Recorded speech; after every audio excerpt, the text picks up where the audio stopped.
Že vse od sinoči pretreseni prebivalci Leipziga blizu še vedno zaprte nakupovalne ulice v središču mesta, ki jo prečesavajo preiskovalci in forenziki, prižigajo sveče in polagajo rože za žrtve, kot je dejal župan mesta, grozljive tragedije. Der Täter wurde durch uns im Fahrzeug dingfest gemacht und befindet sich derzeit im zentralen Polizeigewahrsam der Polizeidirektion Leipzig. Aretaciji se ni upiral. Gre za 33-letnega Nemca, gradbenega tehnika iz Leipziga, poročenega očeta enega otroka, trenerja v lokalnem boksarskem klubu. Ob aretaciji je kazal znake duševne nestabilnosti, domnevno zaradi nekega spora.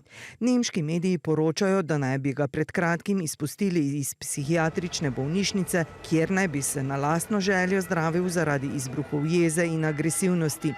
Preiskovalci so sporočili, da je deloval sam in izključili možnost političnega ali verskega ozadja, tudi terorizma.